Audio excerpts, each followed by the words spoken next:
to me, it's just a watch. So when I asked the uncle, I said, how much do you want to take? So he was like, I will offer you 120. I was like, wow, so happy, and I was so proud and tell my uncle, hey, I sold it for 100. I got a good caning.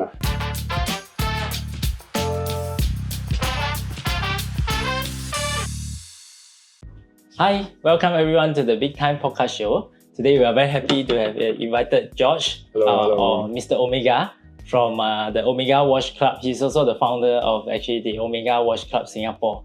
Welcome, George. Hey, hi. Thanks for coming. Thank you. The invite. So I think a lot of people may know him as Mr. Omega Man, but I think we need to know a bit more about your background. Maybe you can give us a quick intro about yourself? Yeah, why not? Hi, I'm George Tan. I'm happily married. I'm 52 years old. I've known my wife for 32 years. And she's the one of my pillar to support me in my hobby.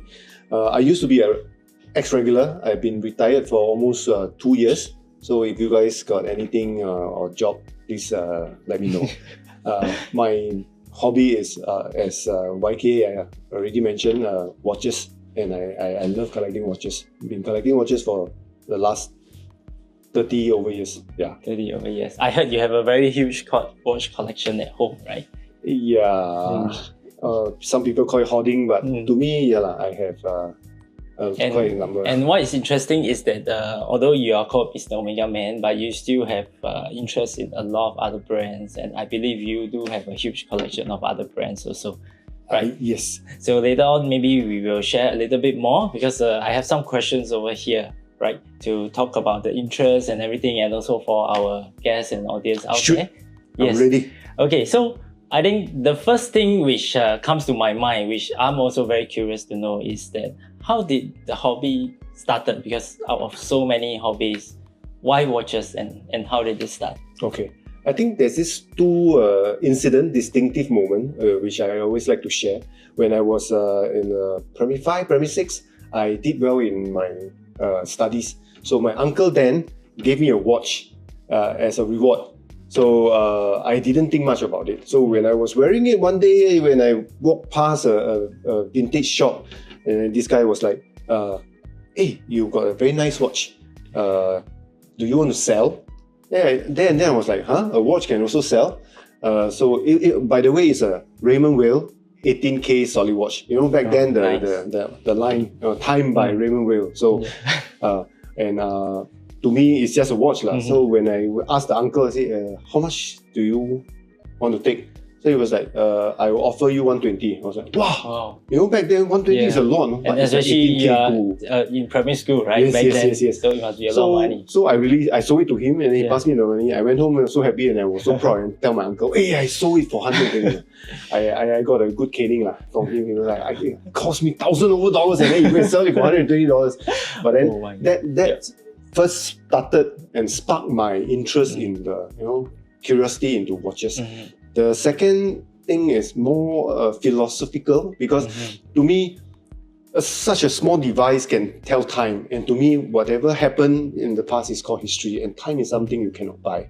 So to me, I like to cherish time, and in such a small machine device, you can tell time, the precious moment. So that makes me dwell into watches, and that really started my journey of watch collecting. Actually. I think somehow it actually resonates with a lot of us, right? Like for myself, I also started watch collecting because we've seen that such a small device on the wrist, but it has so many mechanical parts inside.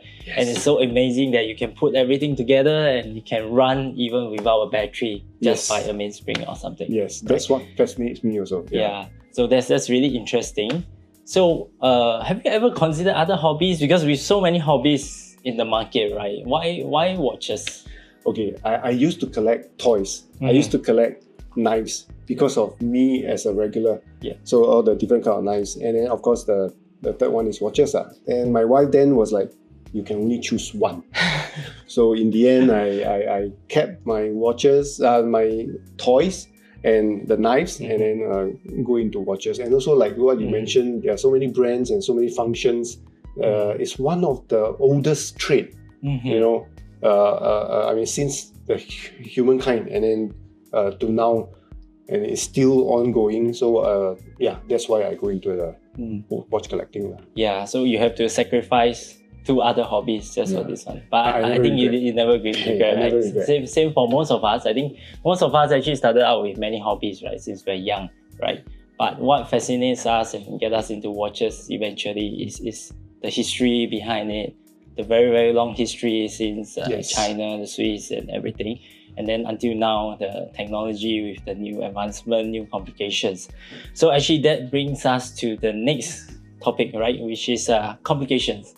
Right, there are so many complications like date, word time, annual calendar, perpetual and stuff, chronographs even. So what is your favorite complication, you would say? Yeah. Actually, I'm torn between chronograph and GMT. So if you ask me, maybe I'm greedy lah. I'll just say chronograph, GMT watch. Two functions in one. I mean, they are individual complication, but if you ask me to choose the practical reason, I'll choose GMT because I used to travel a lot. So GMT, when I go to another time zone, another country, I just set that local time. I have my own time and local time. So GMT is a very practical function. If you talk about love, the beauty is chronograph. Yeah, because chronograph, one of my favorite is the Speedmaster. That's why I'm an Omega guy. And it's the first watch worn on the moon. So, chronograph calculates. Sometimes I even want to play with my chronograph by timing my egg, you know, because chronograph, you can't really use it in a lot of ways, but just to play, have fun with it. And the design, the mechanism, beautiful. Yeah. Just for the sake of our audience, so a GMT basically is a watch that tells you 2 different time zones. So you're basically able to set 2 different time zones when you travel. One will be your home time and one will be the time of your destination. So whenever you look at your watch, you're actually able to tell 2 different time zones at one look. Right? And then for the chronograph, it will be something like this over here that we have. So chronograph basically is like your stopwatch, right? We will say basically in a layman terms, so it actually allows you to start, stop, and time either the laps or like you're timing the eggs, right? How long it take for it to cook. So basically, it's just like a mechanical stopwatch that we can say in a layman terms, right? And of course, for chronograph, it's a bit more complicated than the usual watch.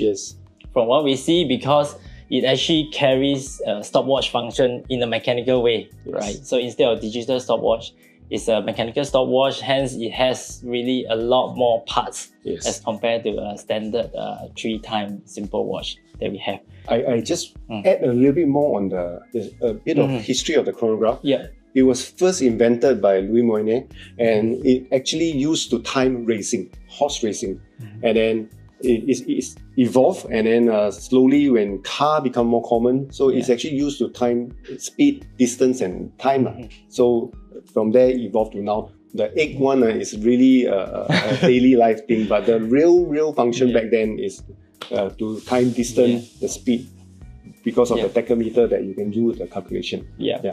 So thanks for the introduction about the chronograph history, something new that I learned also today. And also maybe after this, a lot of people will be timing their eggs after the video. So we move on. So your favorite will be chronograph, GMT. So one very interesting topic which I always encounter at watch shows that people talk about is something like this, right? So we have something called a quartz watch, which is operated by battery. And of course, we have the mechanical watch, which can be hand winding or automatic, right? So there's always this debate, why mechanical is better than quartz, or why should people choose a quartz over a mechanical? Because I think there's 2 sides, right? Two sides of the fence, right? Some people will definitely love the quartz because of the accuracy and stuff. Some people love the mechanical. So what are your views about this debate between quartz and mechanical? I mean, a watch is a watch. Of course, in 2 big categories, one is a mechanical and one is a quartz. Quartz is like what you mentioned, basically a circuit powered by battery. And if you ask me, there are no difference except that if you use it in a normal life, a quartz watch will always be the most accurate watch compared to a mechanical watch. Because mechanical is still affected by gravity, affected by the positioning, but the quartz, as it moves, is always there. A mechanical watch will never be the most accurate. But people the purists will go into mechanical because of the finishing, because of the movement, because of the intricacy, and then the watchmaker doing it. For a quartz, some ladies, not my wife, she is a mechanical, but most ladies would prefer a quartz watch because it's hassle-free. You don't have to wind every day, you don't have to shake for that automatic watch, to let it move. And for a quartz, is like I say, it's still accurate. So it's to me a life-saving or tool stuff. If I go for something that is time-sensitive, I will rather have a quartz watch because it's very accurate. To the point.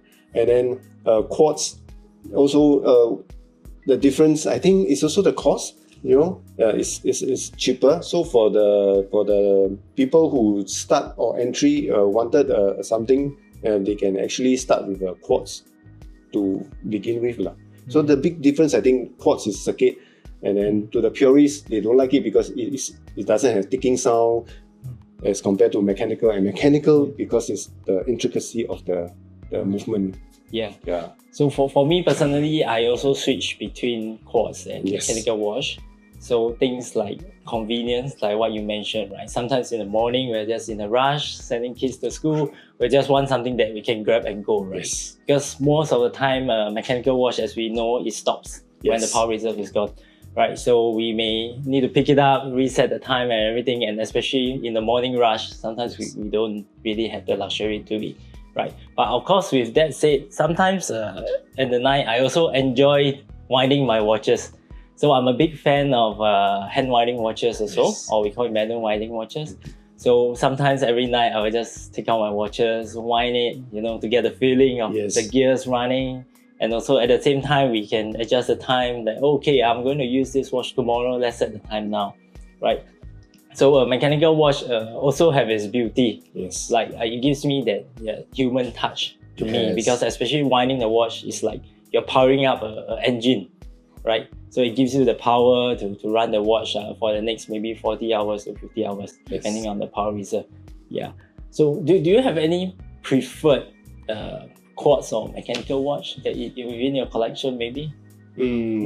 My favorite is still Omega, the brand. In terms of the mechanical portion will be the chronograph movement because of the movement intricacy and the beauty of it. If you ask me my favorite quartz, well, it would be so far my daily beater, the 365 health watch. 365, that was what I was looking at. So I mean, it's not only tells time, but also your heart rate and everything. That's what a quartz movement can do, a quartz stuff can do, which a mechanical watch still, not able to do. However, I also like to mention this hybrid thing, which if you ask me, it's one of my least that I'm looking at is the spring drive. It is actually mechanical movement, but powered by they call it a small little generator to power up the energy to move the watch. So that is also one thing that you can consider. So the spring drive is developed by Epson. Epson is also the brand owner for Oran and Oran Star, as you can see. So it's very interesting because since we are on the topic of spring drive, right? So we kind of like there's also two sides of the party, the fans, right? Where there are some things that is a quartz, some things that is a mechanical. The spring drive is something very interesting. It actually combines the technology of both mechanical and quartz, right? As George has mentioned. So it's like you don't really have a battery inside the spring drive. So in theory sense, most quartz watch they have a battery, right? But there's no battery. So the spring drive actually is driven by the main spring. So you actually wind the watch like a mechanical watch, but because of the quartz crystal inside that give you the pulses, so it actually gives you the accuracy, the very high accuracy that which you can find in a quartz watch. Of course, it's still not as accurate as a quartz, but at least it's much more closer in that sense. So it's really a very interesting technology from Japan.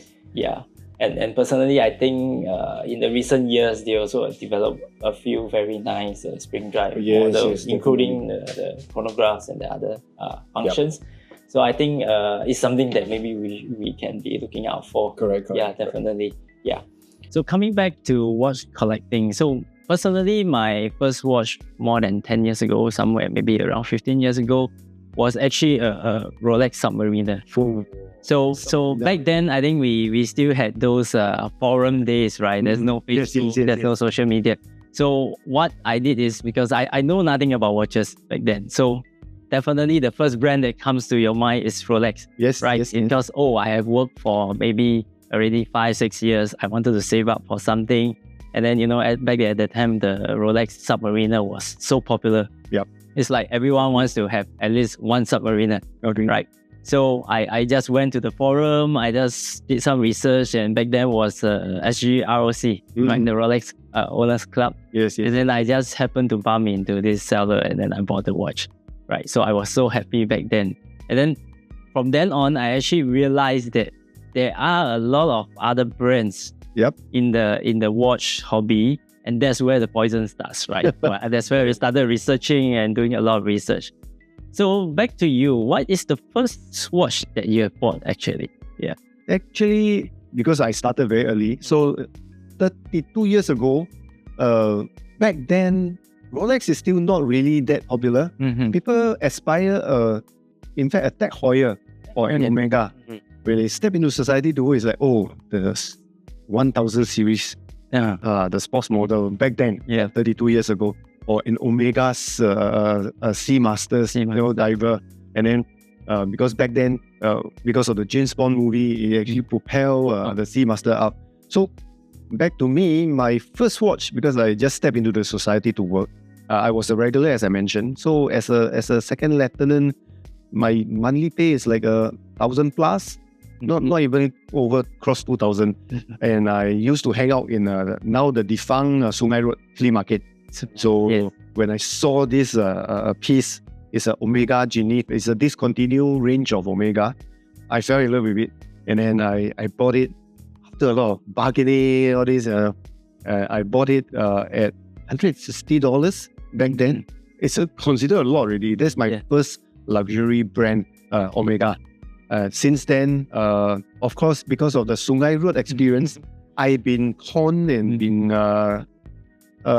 get into those, buy those fake watches, Franken watches. Franken watch means a watch that is original but made of different parts of different era.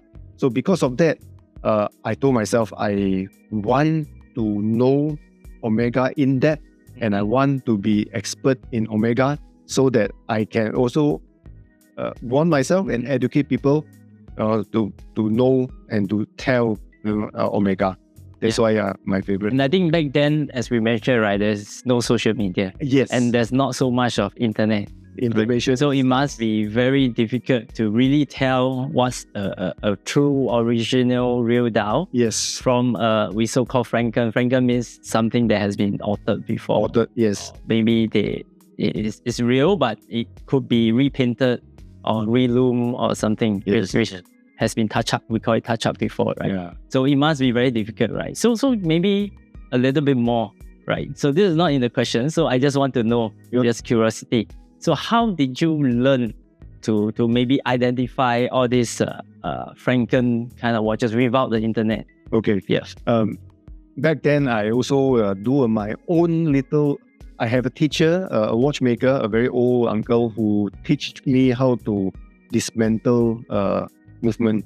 And then one of my key point is, if I go to a dealer and I want to buy a watch, because of me, a vintage piece, I will request to open and look at the movement. And if he refuse, no matter how cheap or how is the price, I will not get it, because it will be fishy. But if he say, when you open it, you got to buy that, I say, okay, I'm ready to pay, but you let me check.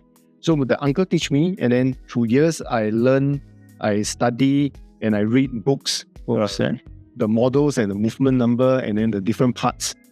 And as I grow and increase in terms of experience, Then I learn and tell, the difference between a recondition, recon dial, or the movement that has been changed, the parts of.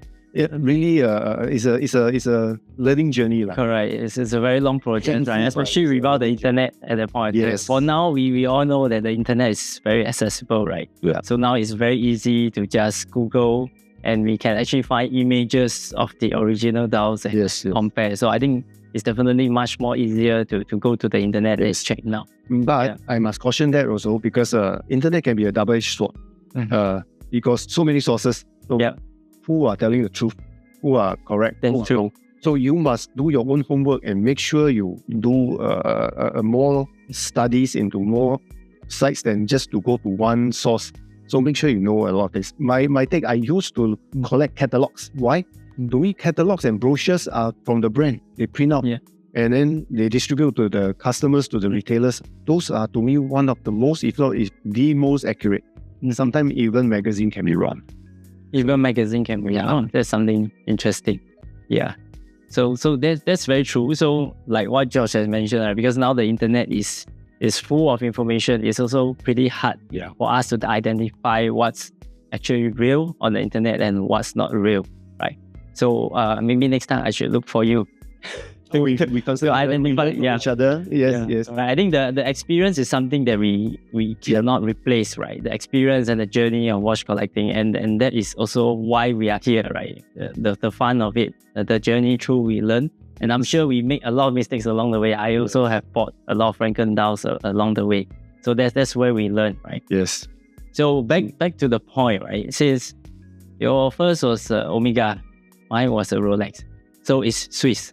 Right, so basically, I think that's the very common conception of Swiss watches, right? So in today's context, today's world, like what you see over here, we have Japanese watches, we have Swiss watches, we have Germany watches, and we have China watches. These are all the main category of countries that are generally manufacturing watches.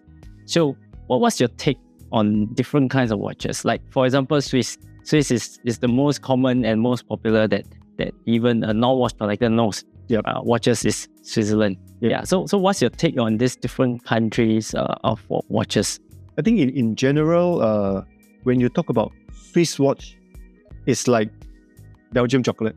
So it's already cast in stone that Swiss means quality. Swiss watches.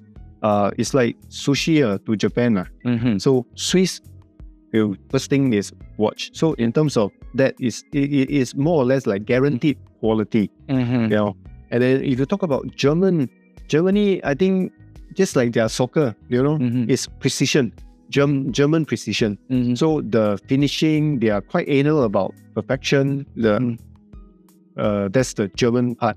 And then they are also doing very well coming up. And then if you talk about Japan, I think they blend technology and arts. They like to use nature into their design, and they are also a perfectionist. So when coming to precision and technology, they blend both in. Then the last one, I think China. China, I think is a dark horse. It's coming up. They have the technology, the means, the people to be the next Switzerland, to be the next Germany, to be the next Japan. They are really a force to be reckoned with. And in fact, now they are really in Singapore, big retailers like Big Time. You're carrying a Seagull, and then you have Hourglass, carrying Barrett's. Those are the China brands. So I think they are coming up.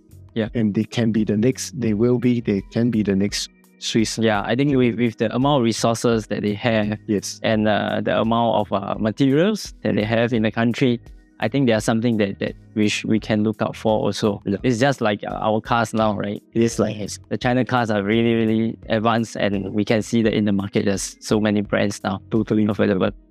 So this is something very interesting. So for newcomers, right? Let's say if I'm someone who is just starting to get into the hobby, what do you think I should be looking out for? For example, it is my first watch that I'm going to buy, whether it's mechanical or quartz.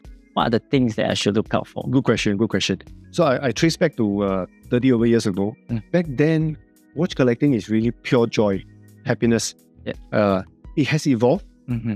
and then now watch has now become a commodity.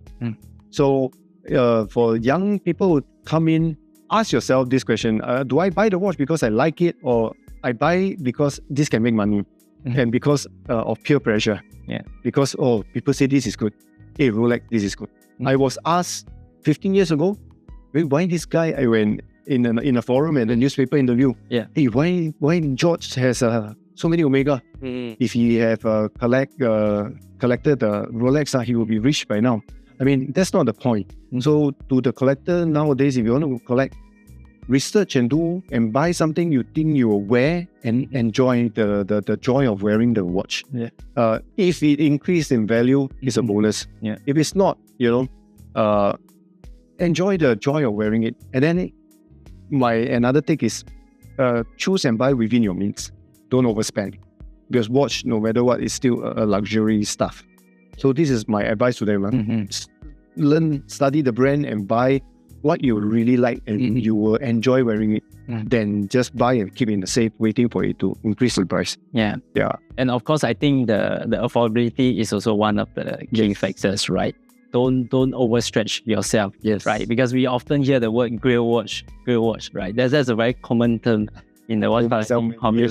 Yeah. Every year, this is my grill, this is my grill. I mean, the grill never stops. Because throughout the journey, right? Because I think, especially for myself, I started from the lower end watches, right? Even before my first luxury watch, which is a Submariner I mentioned just now. Yeah. So we started off from very affordable watches, even like Casio, G-Shock, yes, Orient and stuff, right?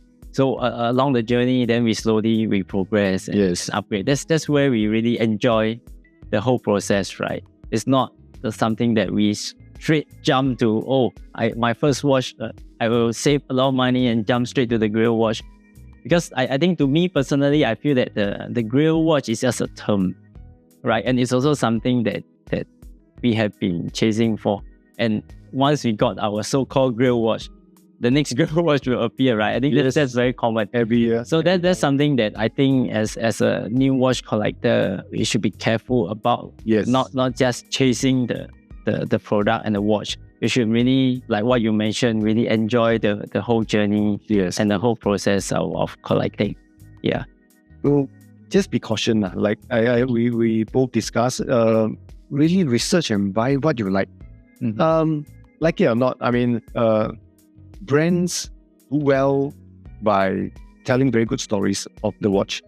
A Submariner was born because it's a two watch in 1953, and then they evolved to now become, people even use the sticker to paste the protector just to protect it. For me, it's like, what?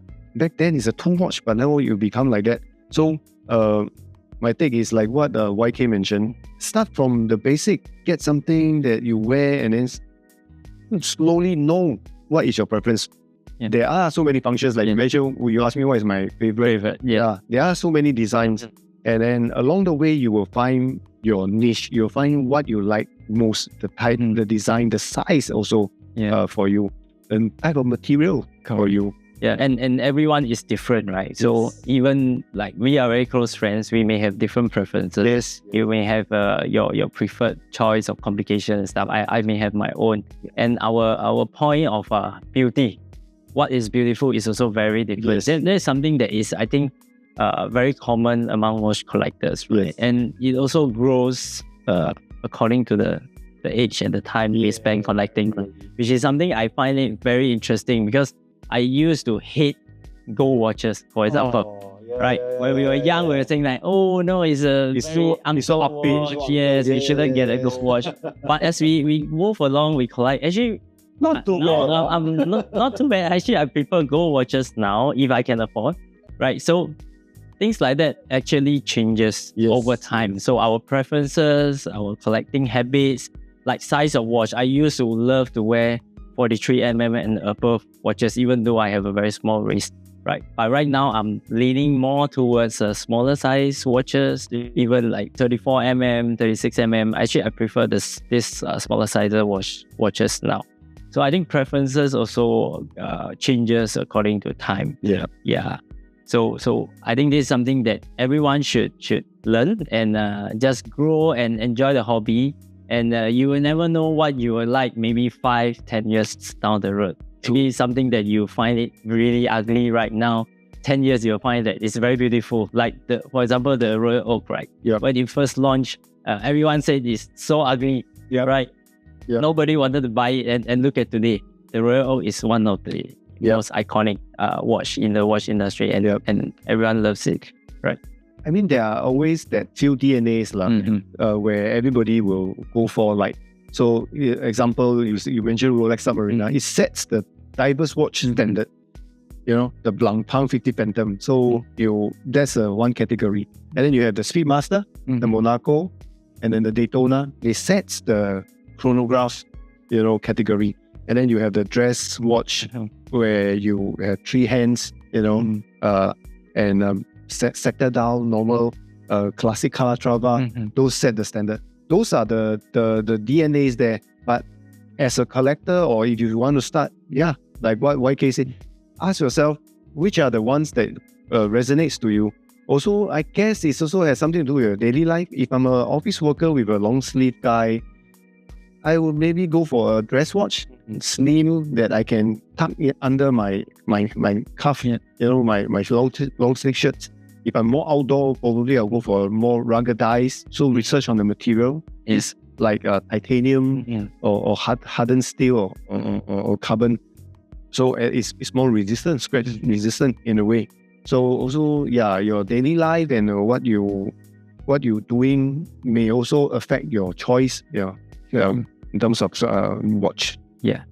So I believe we covered quite a lot, and we spoke quite a lot about our journey and collecting. So maybe to sum it up, right? Any final kind of advice or things that you would like to share with the audience, and especially everyone who started to collect watches, who are starting to get into the hobby?